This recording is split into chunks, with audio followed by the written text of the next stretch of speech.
Oke, bagus, sudah bagus ya. Terstruktur, rapih gitu ya. Tinggal nanti videonya juga di ditayangkan yang bisa ditayangkan ya. Oke, kelompok ini good, ya saya suka gaya gaya presentasinya. Tinggal nanti kesiapan teman-teman nih, ya harus benar-benar dipahamin benar-benar. Jadi eh, pada saat kalian presentasi di depan diharapkan tidak pegang handphone atau misalnya pegang catatan. Kalau bisa tinggal lihat aja, oh ini maksudnya begini loh. Ini maksudnya begini. Di papan tulis bisa tulis-tulis gitu. Nah, itu harapan moga-moga kalian harus bisa kuasain sampai ke sana ya. Oke? Amin. Good. Nah, good kelompok 3 saya appreciate banget. Oke, kita lanjut ke kelompok 4 silakan. Ya, silakan kelompok 4. Kelompok 4. Tes, engkau mau. Iya Pak, iya Pak. Bentar Ya, Pak. iya tenang aja nggak apa-apa. Nanti kalau saatnya presentasi nanti nggak boleh seperti ini ya. Harus benar-benar siap. Semuanya harus siap tiap kelompok.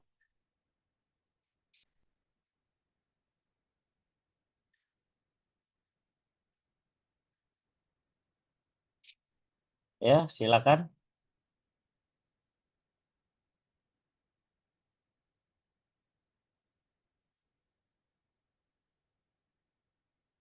Mana? Jaska? Kelompoknya Jaska ya? Iya Pak. Ya, Ntar ini silakan. laptopnya lagi disiapin. Loh, Tinggal baru masuk siapin dong. laptop. Enggak, Ya maksudnya ini Allah. tinggal di itu doang, tinggal ke PPT doang. Berapa lama? Oke.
Iya, silakan dibuka.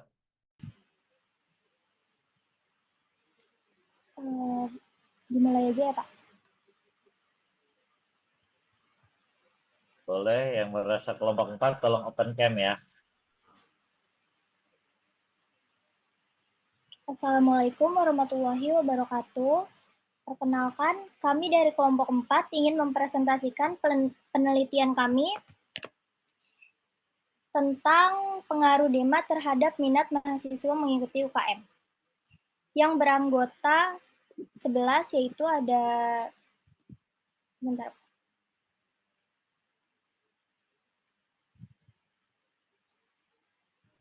Ada Debbie, yang kedua ada Endan, yang ketiga ada Jaska, yang keempat ada Intan Lestari, yang kelima ada Intan Nurul, yang keenam ada Niki, yang ketujuh ada Raffi, yang kedelapan ada Rashid, yang kesembilan ada Rian, yang kesepuluh ada Yeskiel, dan yang ke-11 ada Muhammad Rusdan.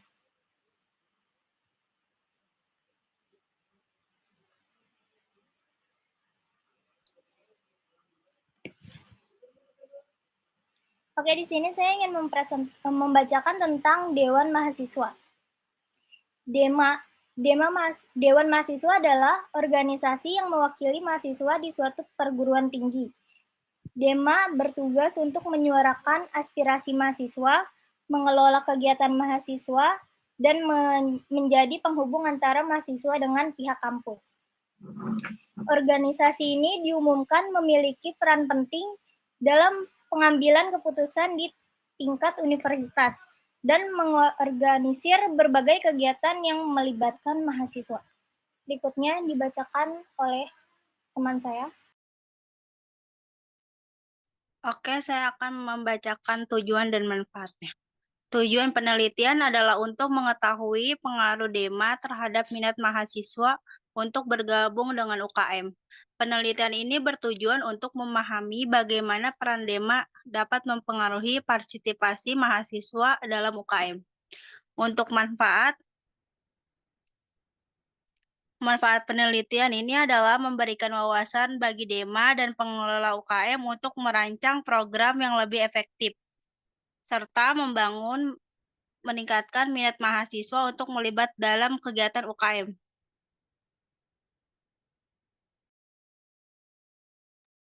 Dilanjut.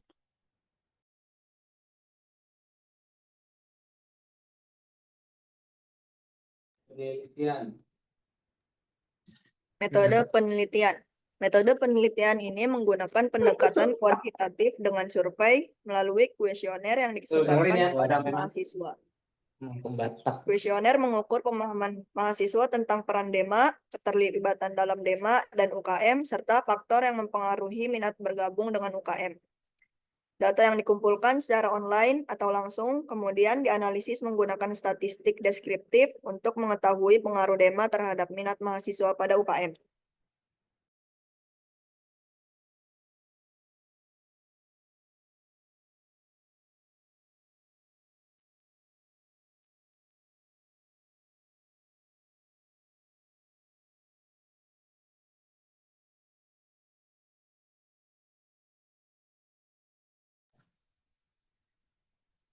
Oke, di sini ada beberapa variabel. Nah, ini variabel X pengaruh DEMA. Jadi, Pearson correlation ini bernilai positif karena dia melebihi air tabel. Air tabelnya mana nih?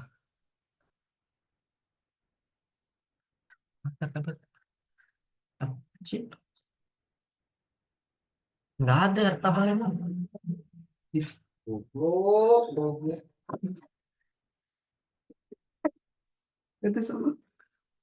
Oke, jadi di sini kelompok kita memilih yang 10% itu di air tabel 0,19. Di sini nggak ada air tabelnya, Pak. Oh ya, ada tiga.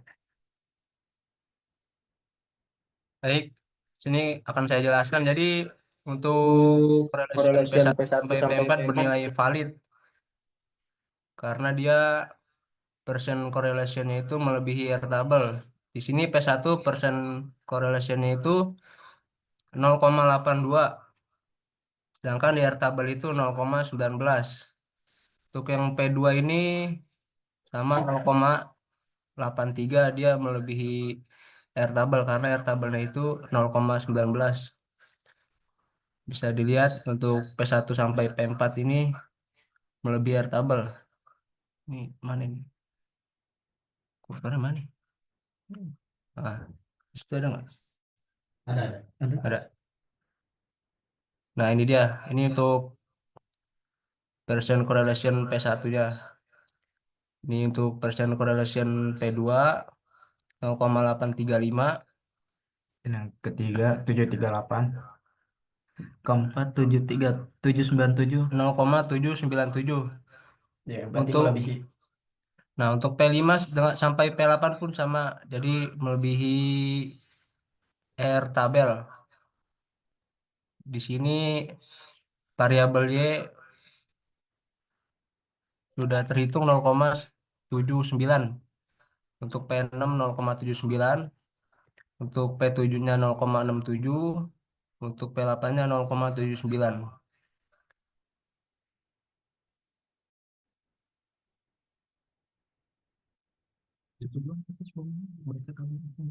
Oh, pencet. Habis. Nah, tuh. Gimana nih? Kiri. Nah, tuh. Sesuai dengan data pengambilan putusan uji validitas dengan membandingkan nilai R hitung dengan R tabel. R hitung ini ya, yang percent correlation. Nah, ini R hitung. Ini R hitung 0,82. Jadi nilai R hitung dengan nilai R tabel. Jadi dari P1 hingga P4 dinyatakan valid. Membandingkan nilai, terus yang kedua membandingkan nilai sig to toilet dengan probabilitas A sama dengan 0,1. Ini yang 10%. Maka P1 sampai P4 karena nilai sig harusnya ini kurang dari 0,1. Belum diganti. Dan nilai persen correlation bernilai positif sehingga dinyatakan valid. Untuk tabel Y sesuai dengan data pengambilan putusan uji validitas. Untuk nilai R tabel dari P5 hingga P8 dinyatakan valid. Karena nilai R hitung itu lebih besar dari R tabel. Oke, selanjutnya hasil dan pembahasan.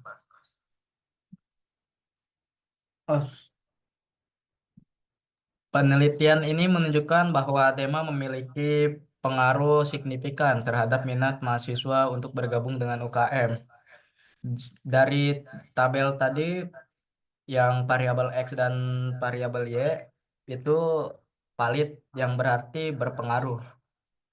Jadi DEMA yang aktif dalam memfasilitasi dan menyosialisasikan kegiatan UKM dapat meningkatkan kesadaran mahasiswa tentang keberagaman UKM yang ada. Mahasiswa lebih tertarik bergabung dengan UKM jika DEMA menyediakan informasi yang jelas dan mendukung kegiatan UKM seperti pendanaan dan promosi. Mahasiswa yang terlibat dalam kegiatan DEMA cenderung lebih aktif di UKM, program UKM yang relevan dengan minat mahasiswa yang difasilitasi DEMA dapat meningkatkan partisipasi mahasiswa. Hal ini menunjukkan pentingnya peran DEMA dalam menghubungkan mahasiswa dengan UKM dan mendorong partisipasi aktif mereka. Selanjutnya ini ada kesimpulan dan saran.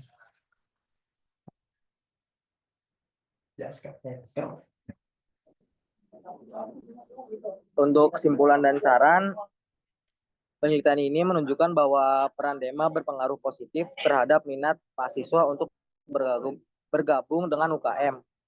DEMA yang aktif dalam berorganisir kegiatan menyosialisasi manfaat UKM dan memberikan dukungan dapat meningkatkan partisipasi mahasiswa. Keterlibatan DEMA dalam menyelaraskan program UKM dengan minat mahasiswa juga menjadi faktor penting dalam menarik mahasiswa untuk bergabung. Saran ya, gue ya. Untuk saran, ini masih on cam, masih on mic. Ya udah. Untuk saran, diharapkan DEMA dapat lebih meningkatkan sosialisasi tentang keberagaman UKM yang ada, serta memperkuat dukungan dalam penyelenggaraan kegiatan yang menarik. Selain itu, DEMA perlu lebih aktif dalam mengidentifikasi minat mahasiswa agar dapat merancang program-program yang lebih relevan, sehingga semakin banyak mahasiswa yang tertarik untuk bergabung dengan UKM.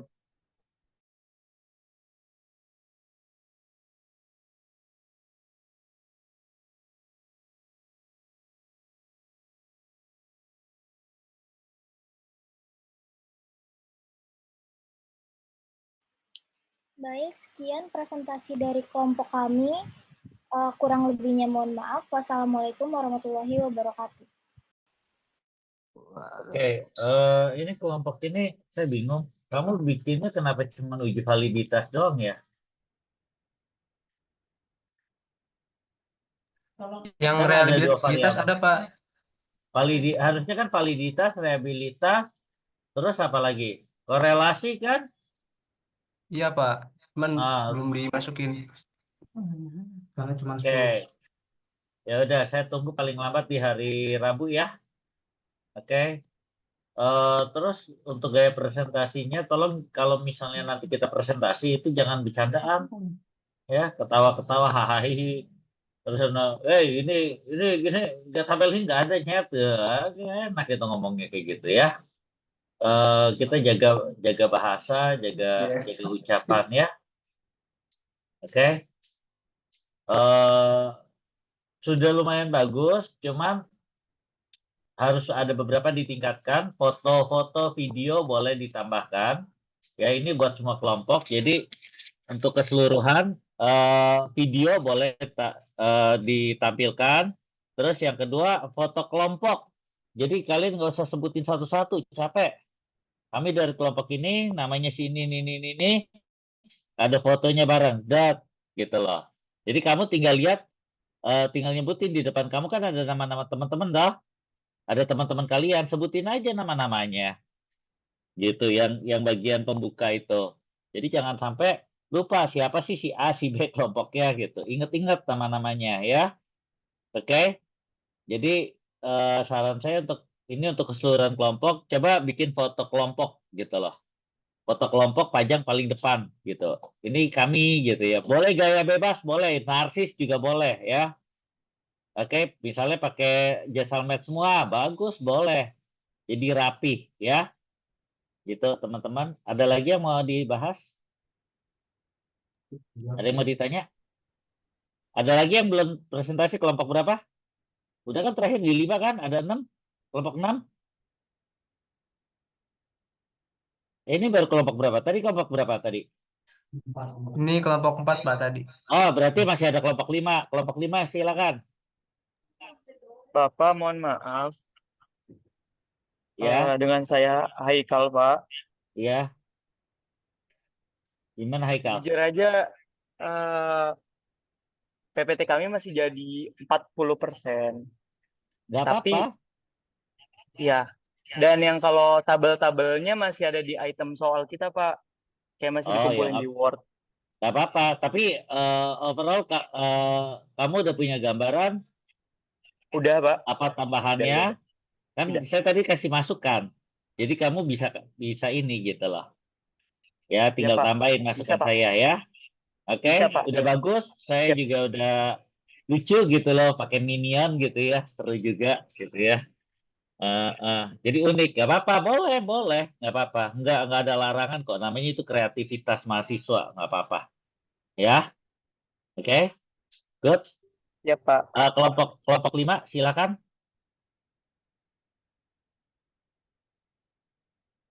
Halo, kelompok 5, boleh di stop share, ya kelompok 5 bisa masuk.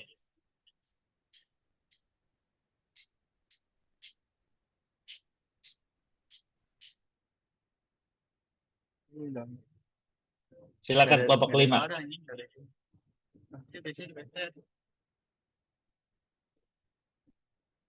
Maaf, Pak. Sebentar, Pak.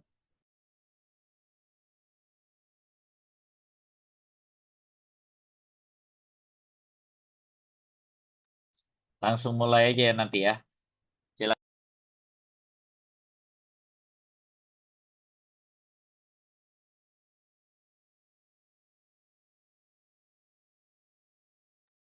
Ya, Pak. Sebentar, Pak.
Belum ada kah?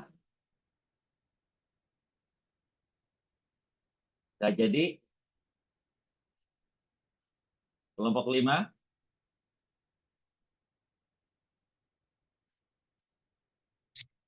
Halo kelompok 5. Iya, Pak. Sebentar, Pak.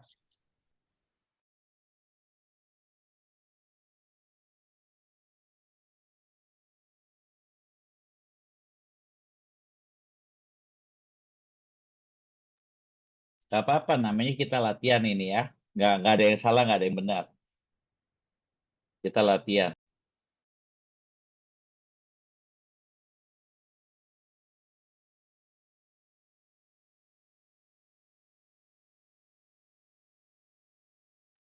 Untuk yang udah di chat, yang tadi belum di absen, saya sudah absen ya.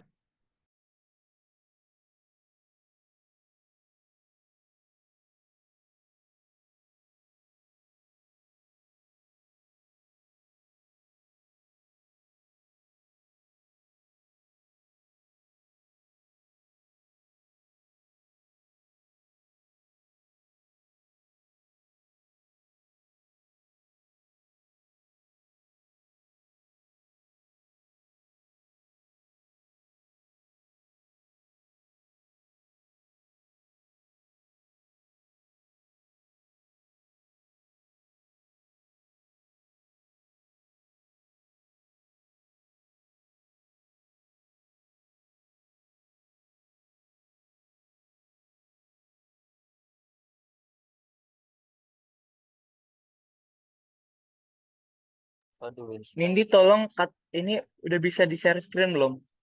Yang dikirim di grup. Gimana ya?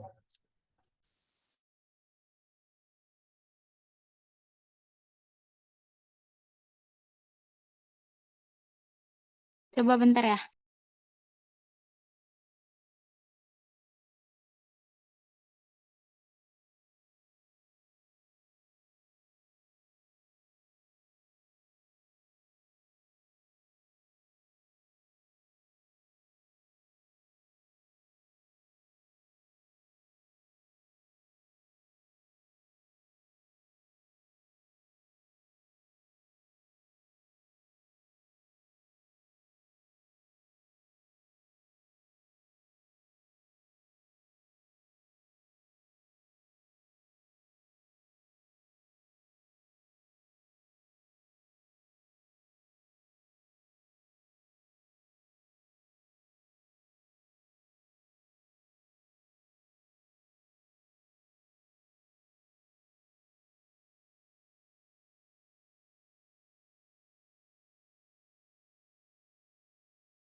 Oke, di sini aja ya. Kedengeran nggak sih suaranya?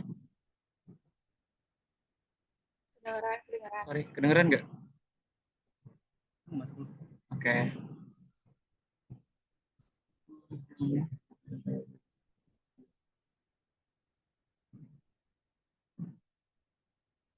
Oke, kelihatan nggak, guys? Sorry, kelihatan nggak?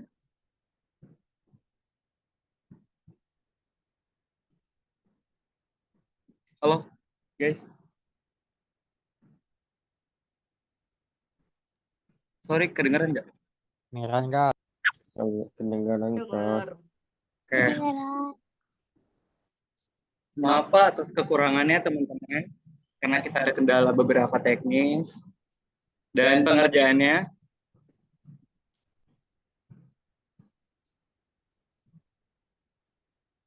Izinkan saya memulai dalam presentasi ini dalam 3, 2, 1. Halo guys semuanya, perkenalkan kami dari kelompok 5 yang akan mempresentasikan mengenai penelitian kita yang membahas tentang analisis perbandingan kantin atas dengan kantin bawah terhadap mahasiswa Universitas Raharja. Kelompok 5 terdiri dari 9 orang setelah melakukan pemangkasan. Abilizi, Elisa, Esther, Evanarti, dan saya sendiri. Kemudian ada Ilham, Rizky Ardiansyah, Dindi, dan Cecilia. Dua kali ya itu lagi. Kemudian, apa itu yang kita bahas secara abstrak. Kami membahas mengenai kantin dan hubungannya antara kantin bawah mengenai daya beli yang akan dilanjut oleh Aim. Oke, perkenalkan nama saya Muhammad Rizky Ardiansyah dan kali ini saya akan membacakan yaitu pendahuluan. Kantin merupakan ruangan dalam sebuah gedung umum yang dapat digunakan pengunjungnya untuk makan, baik makanan yang dibawa sendiri maupun yang dibeli di sana. Universitas Raharja memiliki 2 kantin, yakni kantin atas yang terletak di tengah-tengah gedung M dan gedung L. Kantin ini menawarkan berbagai pilihan makanan dan minuman yang dapat dipilih oleh mahasiswa sesuai yang dengan diinginkannya. Selain itu, kantin juga merupakan tempat yang cocok untuk mahasiswa untuk beristirahat selama jeda kelas atau bertemu dengan teman-teman. Sementara itu, kantin bawah yang terletak di dekat danau, kantin ini sama halnya seperti kantin atas yang dimana mahasiswa dapat membeli makanan atau minuman dengan area bebas rokok. Makanan adalah kebutuhan primer bagi manusia. Dalam lingkungan kampus, kantin adalah sebuah tempat sebagai sarana mahasiswa untuk memenuhi kebutuhan gizi dan nutrisi. Tetapi dalam banyak kasus di mana kantin bawah hanya menyediakan makanan yang monoton dan tidak bervariasi sehingga mahasiswa lebih memilih membeli di kantin atas. Namun, perbedaan preferensi mahasiswa terhadap kantin atas dan kantin bawah tidak hanya disebabkan oleh variasi makanan. Faktor lain seperti harga, pelayanan, fasilitas, dan lokasi juga turut memengaruhi minat beli mahasiswa. Misalnya, kantin atas yang berada di tengah-tengah gedung memberikan akses yang lebih mudah bagi mahasiswa yang beraktivitas di sekitar gedung tersebut. Sementara kantin bawah menawarkan suasana yang lebih santai karena lokasinya dekat dengan danau. Oke. Kemudian setelah pendahuluan, kita akan membahas analisis ini berdasarkan 4 variabel yang akan dibacakan oleh kawan kita. Silakan guys. Saya akan menjelaskan tentang variabel yang akan digunakan. Yang pertama yaitu adanya atmosfer dan suasana. Elisa boleh? Silakan Elisa. Iya. Atmosfer atau suasana di dalam suatu tempat sangat mempengaruhi kenyamanan dan persepsi konsumen. Dalam konteks restoran atau tempat makanan, atmosfer mencakup pencahayaan, dekorasi, musik, aroma, dan desain ruangan. Faktor-faktor ini dapat mempengaruhi mood dan pengalaman konsumen yang pada gilirannya akan mempengaruhi keputusan mereka untuk membeli. Variabel kedua yang kami gunakan yaitu menu makanan. Menu makanan merupakan faktor penting yang menentukan daya tarik sebuah restoran atau kafe. Kualitas, variasi, dan harga makanan di menu dapat mempengaruhi keputusan pembelian konsumen. Selain itu, inovasi dalam penyajian dan keberagaman pilihan menu juga menjadi pertimbangan penting dalam meningkatkan daya beli. Selanjutnya akan dilanjutkan oleh Eva. Untuk variabel ketiga itu kebersihan. Kebersihan adalah salah satu faktor Sama utama. dia.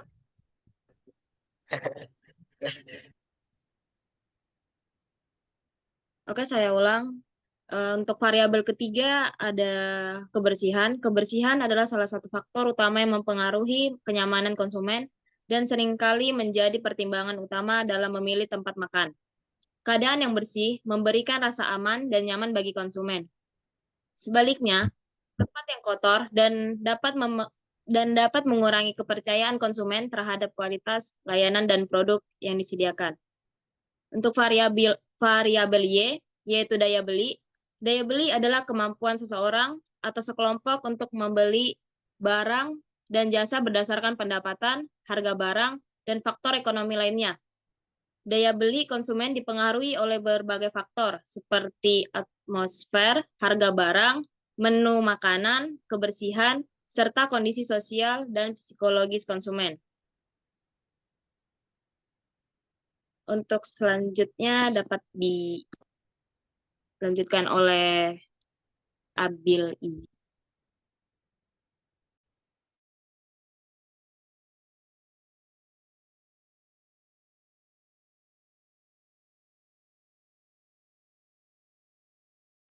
Silakan untuk dilanjut.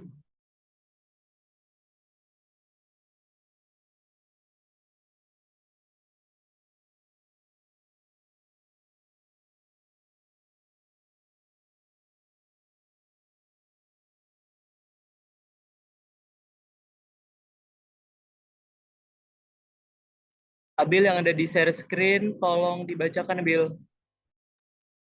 Oke, oke.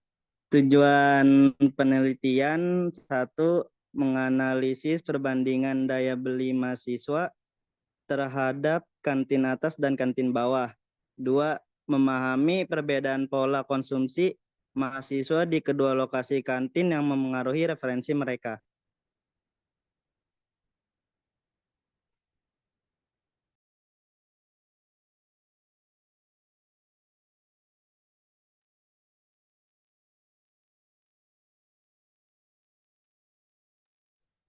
Baik, bisa dilanjut.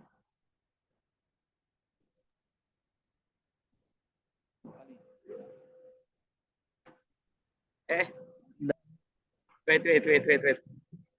Cuk.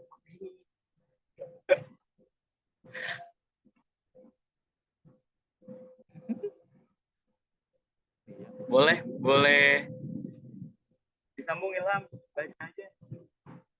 Ilham silakan. Untuk data dan pengumpulan data, yaitu 1, observasi. 2, ada wawancara. Dan ketiga ada kuesioner.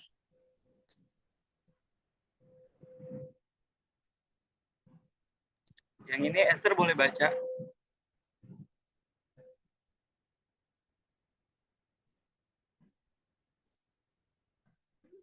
Esther.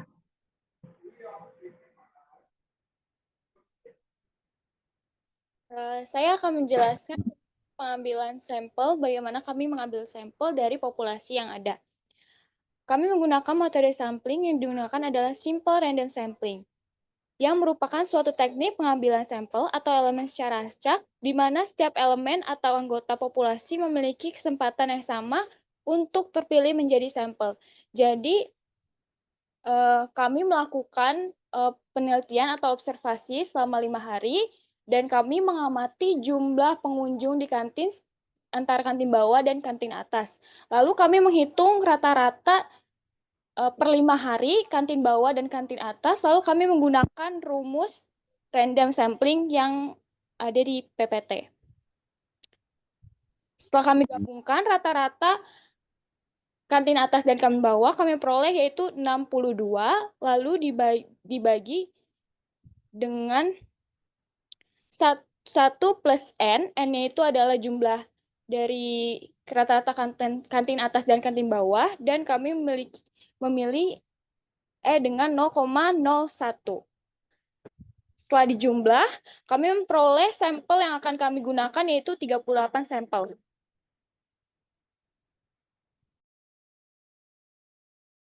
Oke, saya ambil alih lagi.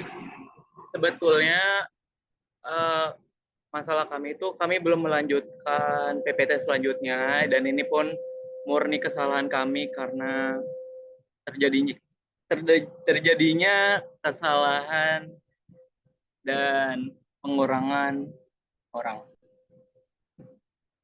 Oke. Kemudian kita akan lanjut ke mana ya? Bentar ya guys.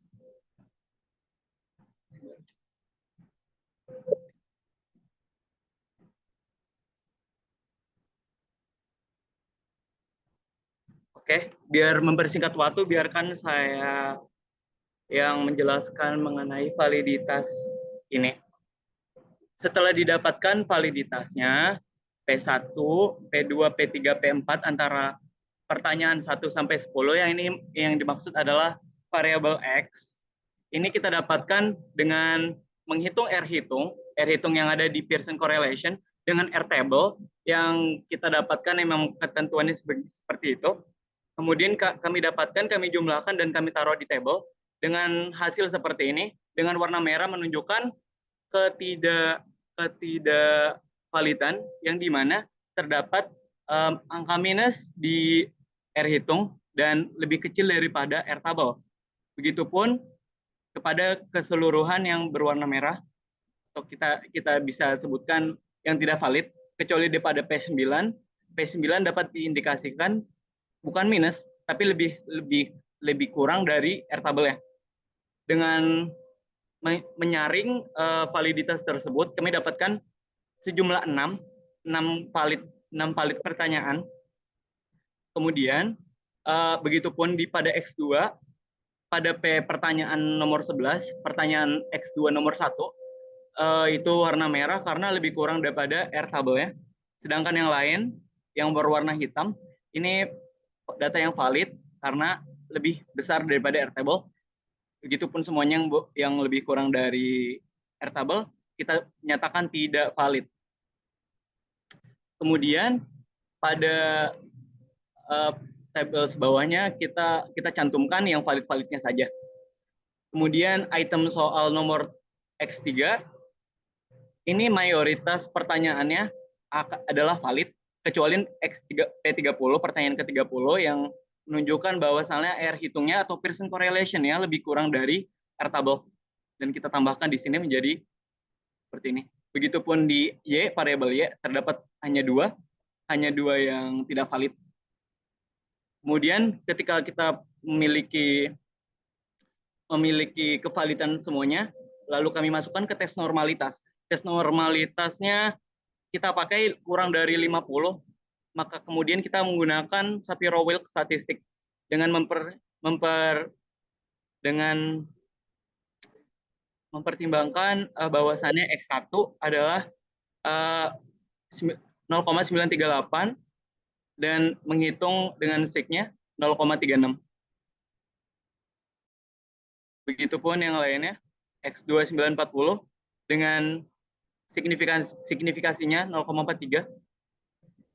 Tes normalitas selanjutnya 8,06 dengan tes signifikansinya 0%. Dan Y cukup tinggi dengan 0,917 dan signifikasinya 0,08. Kemudian ada uji reliabilitas dengan semuanya Cronbach alpha based on standardized item didapatkan 820. Kalau yang berdasarkan standarisasi itemnya yang tadi di normalitas didapatkan 0,833.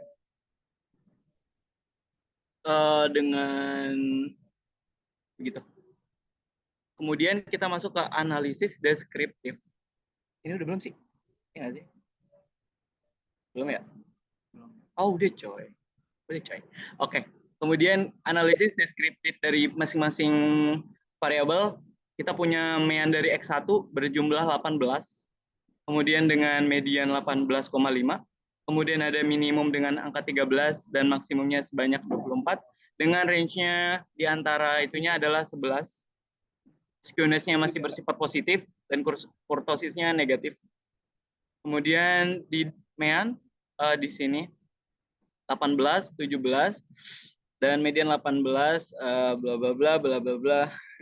Sorry, Pak. Kemudian ada X3 26 dengan mean 26, median 27, minimumnya di angka 10 dan maksimumnya dapat 36. Kemudian ada variabel Y. Variabel Y dengan minimumnya 14 dan dengan maksimumnya 32. Begitu. Kemudian karena kita ada kesalahan dalam uji normalitas yang tadi tidak tidak normal, kita lakukan uji selanjutnya yaitu uji heterostedastisitas. Yang konstannya kita dapat lihat di sini adalah 3,36 dengan sampai estimasi 15 panjangnya. Kemudian ada koefisien standar errornya sebanyak 6,966 yang cukup signifikan di antara normalitas kita. Ya. Kemudian multikolinialitas kita dapat dibaca seperti berikut, bahwasanya konstan dari standardized-nya dapat 30,105, kemudian dengan standar errornya 6,966. Oh iya boleh, silakan kalau mau gantian guys, makasih banyak. Elisa silakan.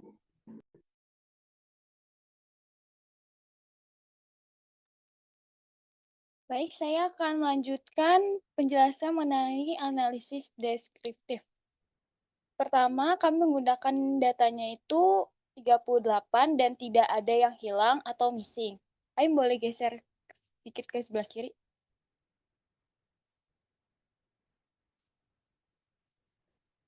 Nah, oke. Dan rata-ratanya atau min-nya itu X1 18,3158, X2 18,0789, X3 26,6316 dan Y-nya itu 23,7895. Dan median atau nilai tengahnya itu X1 18,5000, X2 18,0000, X3 27.000 atau dan Y-nya 24.000. Bawahnya lagi.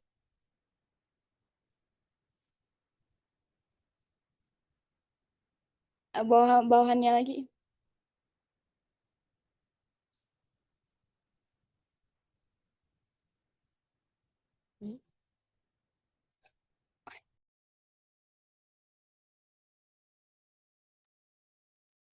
Tolong geser ke bawah, Aim.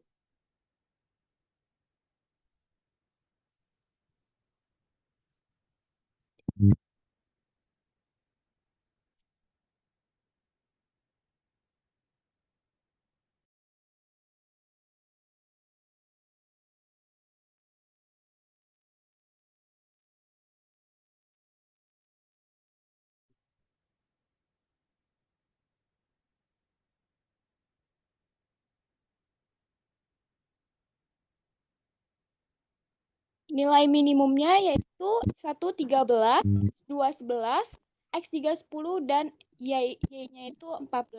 Nilai maksimumnya X1 24, X2 24, X3 36 dan Y 32. Untuk persentilnya itu 25, 50 dan 75 dengan masing-masing X1 15, 18,5000, 21, selanjutnya X2-nya itu 17, 18, dan 20, X3 25,750, 27, 28, dan Y-nya 21, 24, dan 25.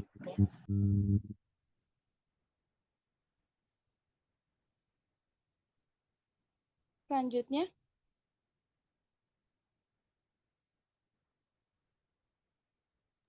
Maaf Pak, kalau dari item soal kami yang dapat diurutkan seperti ini, kalau misal grafik-grafiknya ada di sini semua Pak, dan belum dirapikan sama kami Pak. Iya, di sini belum kami rapikan, tapi interpretasinya udah kami tulis dan tinggal masukin makalah aja Pak. Karena ada Ya, nggak apa-apa. masalah Ya, sedikit. ya, saya Maaf ya Pak. nggak apa-apa. Oke, nggak apa-apa. Sudah ini tinggal dirapikan, ditambahkan. Ayo tetap semangat ya, jangan mau nyerah. Ya harus bisa gitu ya. Jadi jangan pakai nggak bisa, bukan salah, itu salah persepsi kalian kalau misalnya kalian bilang nggak bisa, tapi ya katakan harus bisa, ya kita harus semua bisa, oke? Ya itu aja. Jadi oke, kita hari ini Pesan saya satu, nanti pada minggu depan itu tolong jangan ada yang terlambat. Ya, kita masuk 14.40, 10 menit sebelumnya saya sudah mulai mengecek. Maksimal 10 menit ya.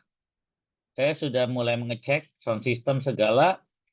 Ya, nanti yang presentasi kelompok 1, 2, 3 itu akan melakukan presentasi perdana di tanggal 23 jam 14.40 sampai jam 17.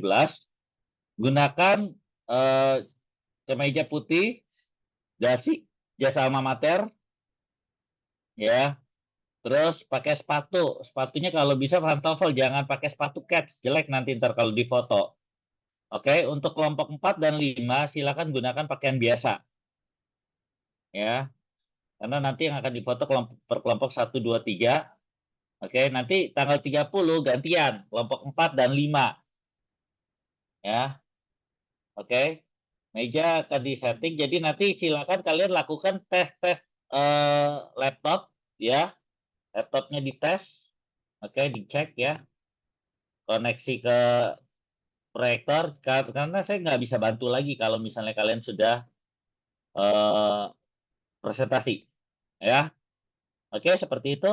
Mungkin ada yang mau ditanyakan, ada yang mau dibahas? Ya. Jadi untuk Oke. celananya pakai celana apa ya, Pak? Hitam. Hitam. Rok hitam, celana atau rok hitam. Terima Ya, kasih, Pak. kemejanya putih tapi dengan jas alma mater, pakai dasi. Dasinya Pak, pakai yes, sepatu warna apa, Pak? hitam. Hitam pakai sepatu pantofel hitam boleh. Yang penting jangan pakai sendal jepit ke sana ya. Pokoknya yang rapi, dandan yang rapi ya, yang cewek juga dandan yang rapi ya. Oke. Terus yang cowok tolong rambutnya yang rapi ya. Oke, jangan baru bangun tidur masuk ke ruang presentasi terus kucek-kucek mata gitu ya. Oke. Terus jangan terlambat. Ingat, 1 jam sebelumnya kalau sudah bisa kumpul kita kumpul di depan GMT. Tidak boleh ada yang masuk dulu ya. Di depan GMT dulu. Nanti saya akan bilang, oke, silakan masuk. Duduknya nanti berurutan. Kelompok 1, kelompok 2 seberangnya, kelompok 3 belakangnya kelompok 1. Ya, duduknya tetap per kelompok. Yang lain tidak boleh ada yang berisik. Ingat ya, tidak boleh ada yang berisik. Handphone di silent semua. Ya, kita perhatikan yang presentasi. Ini akan jadi bahan pembelajaran buat kalian. Oke? Jelas sampai sini teman-teman? Jangan mempermalukan saya nanti di depan tim penilai. Kalau misalnya kalian ribut, ngomong sana, ngomong sini gitu ya. Terus jangan keluar bolak-balik, keluar masuk. Saya nggak, itu akan mengganggu jalannya presentasi teman-teman. Ya. Oke, boleh kalian foto, rekam, boleh, nggak apa-apa temennya. Jadi buat pembelajaran nantinya. Oke, sampai sini jelas teman-teman? Pak, buat make sure yang presentasi di GMT ada 2 orang atau boleh lebih dari 2 orang, Pak? Boleh lebih dari 2 orang, tapi ingat urutannya harus jelas, susunannya jelas. Jadi di bangku itu udah disusun. Presentasi pertama siapa, operatornya siapa, kedua siapa yang presentasi, ketiga siapa yang presentasi. Nanti pada saat operator presentasi, berarti harus ada pengganti operator. Gitu Ada ya. batasan maksimum nggak, Pak? Apanya? Yang Pokoknya maju ke tampil GMT. nggak ada. Kalau bisa semuanya harus maju boleh. Oke, Pak. Siap. Karena nanti ntar masing-masing akan ditanya soalnya. Ya, jadi Pak, Baik, Pak. pelajari perbagian masing-masing aja. Jadi lebih bagus ya. Baik, Pak.